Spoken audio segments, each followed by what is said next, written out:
to talk to you guys about my top 10 favorite albums of all time. All genres, spanning from pop, alt, death metal, all that kind of stuff. You're going to see a lot of different kind of music on here because that's just my style, it's my taste, and ultimately these are all the albums that funnel into what creates Fayence Dream. But before we get going, please make sure to like, subscribe, and comment. It really helps a lot. The channel is growing, which I'm so stoked about. So let's keep it going. Number 10, this is a new favorite, and I have a huge appreciation for this, and I know that everyone else does as well, and that is Billie Eilish's When We All Fall Asleep, Where Do We Go? So I always love things that are quirky and weird, and for Billie Eilish to bring this to the pop world is super innovative. I think it's one of the more innovative things that's happened since maybe Nirvana, possibly. Anyway, so favorite songs are Bad Guy and You Should See Me in a Crown, as well as When the Party's Over. And I do like Bury a Friend. That's a really good song as well. So overall, this album, I find it excellent for if you just want to put something on, chill, and kind of actually skate to, because I skateboard. If you skateboard to this stuff, it's really awesome. It's really kind of chill, but also weird and intense at the same time. So that's why I love it. I more so have a respect for it in the fact that it's pushing boundaries of pop music, allowing for people to make weirder, more creative things instead of just the very typical, straightforward pop music. All right, so that's number 10, Billie Eilish's When We All Fall Asleep, Where Do We Go? Number 9, I actually have the final for, Traced in Air by Cynic. This is a freaking masterpiece. This is the pinnacle of their career, in my opinion.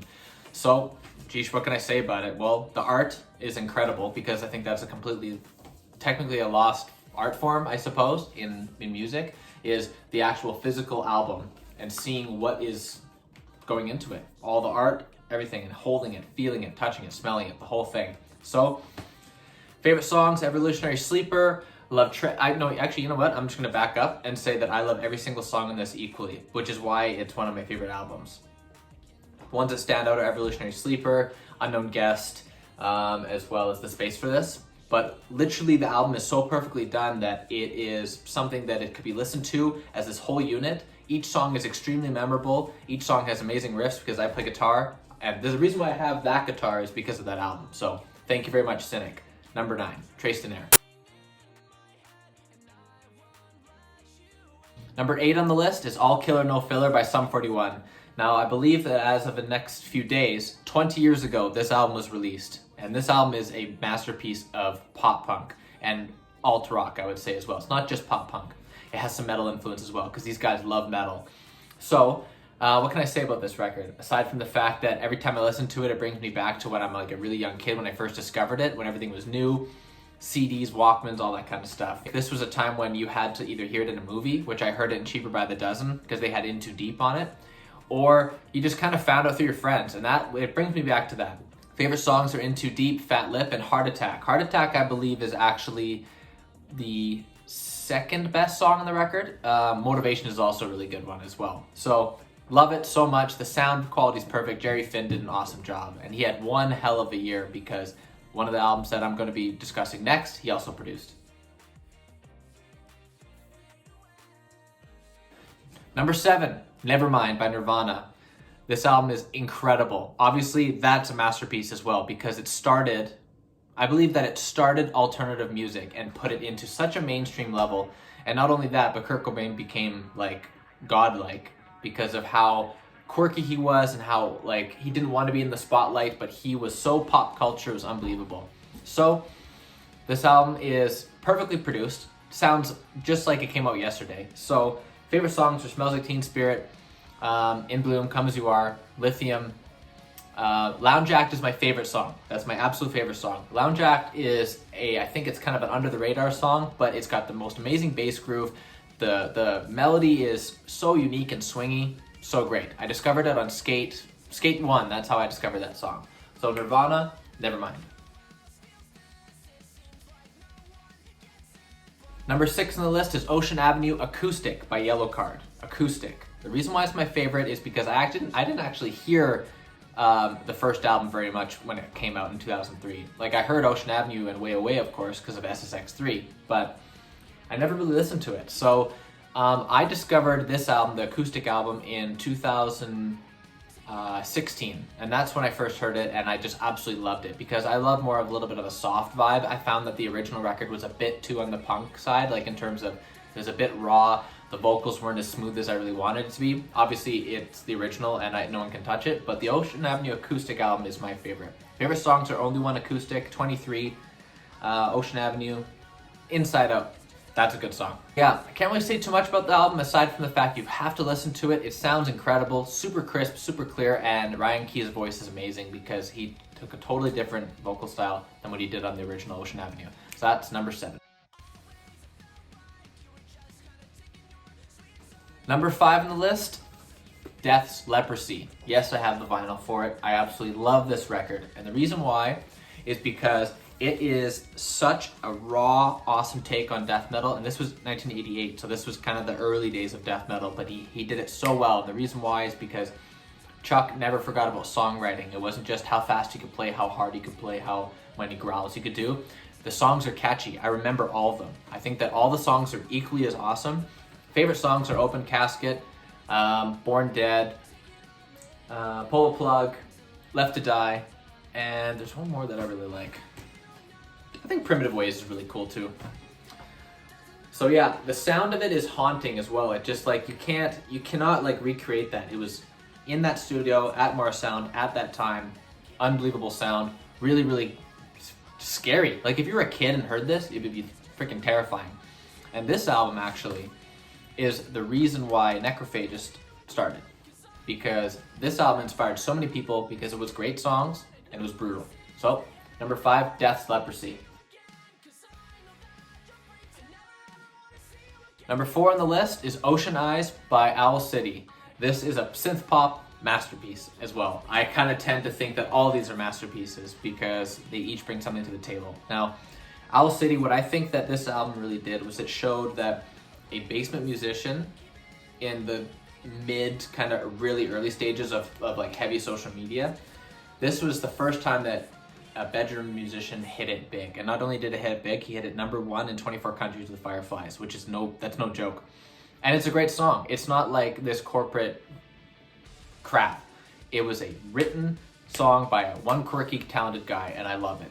It's very relatable. That whole album is relatable as a producer and as a musician myself because it doesn't have that big team kind of vibe, and it's just got that very single Adam Young putting his heart out on this stuff, and each song is so unique. So my favorites are, I love them all so much, but Cave In, Bird and the Worm, Hello Seattle, I love Meteor Shower, love Tip of the Iceberg, and I love the whole damn album. There's not one song I don't like. I don't like Dental Care. I think that's kind of, it doesn't really stick out very much, but literally every song on there is amazing. All right, number 3 is Take Off Your Pants and Jacket by Blink-182. This album also came out 20 years ago this year. This album is the best thing that Blink-182 has ever done. And the sound is incredible too. So not only did Jerry Finn produce All Killer No Filler, he also produced Take Off Your Pants and Jacket, and they came out within a few months of each other, so that's quite a year for him. So this album, what can I say about it? So First Date and The Rock Show are the best pop punk songs ever created, and I love how it represents each side of their songwriting.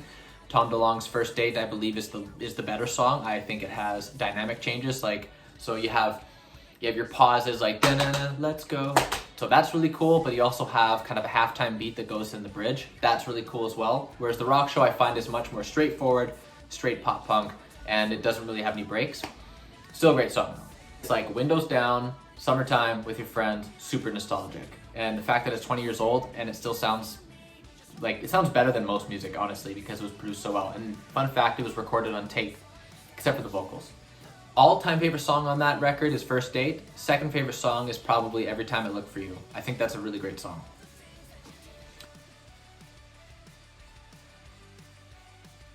Second favorite album of all time is I Empire by Angels and Airwaves. Another Tom DeLonge effort. Now this album is the first time that I was like, holy crap.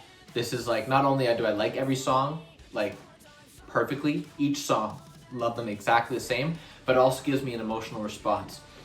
I discovered this album back in like I discovered like one of the songs in 2007 when it came out, but I really dug into it in 2012, like summer 2012, and I listened to it the whole time when I was in Europe. So obviously I have that kind of memory associated with it. But from literally front to back, it's perfection. Everything about it is perfectly produced. Songwriting is amazing. It's not too long and drawn out, and it's not too short or anything. So Tom really wanted to have like a, take you on a journey, do the whole landscapes and everything like that. And he achieved it very well with this before going kind of overboard, in my opinion. So favorite songs are all of them. All of them, literally exactly the same. Call to Arms, Everything's Magic, Breathe, which I didn't like at first, but Breathe, I believe, is an amazing song. Love Like Rocket, Sirens, all that, True Love, Star of Bethlehem, Rite of Spring, and Heaven.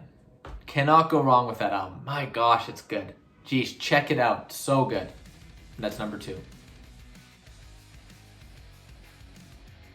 And number 1 favorite album of all time ever in the history of the universe for me, Necrophagist, Onset of Putrefaction. This is the best thing that I've ever heard, ever. It is, I can relate to it as well. The reason why is because this is a one-man band in 1999.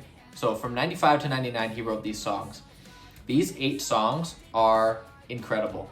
Each one of them brings something to the table, and the fact that it was recorded by a one-man band and he programmed the drums in 1999 is incredible, because that wasn't really done back then that much.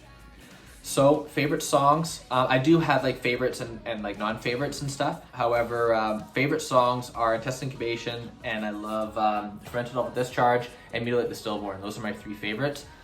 But like literally all of them I love. Now the difference between this and I Empire is that this doesn't give me like an emotional response, just because I find that metal is a little bit harder to get kind of like emotional about it, because it just doesn't affect me in that way.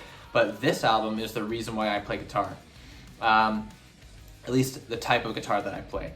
Now I have 3 Ibanez Zyphoses, which are the guitars that he used when he played live and stuff. He recorded with different instruments on this, but this album is produced perfectly because they remastered it in 2003, just before he got his Epitaph re-release, so they kind of, Relapse wanted to hype it up. But the fact that this was remastered and it sounds perfect, it's unbelievable.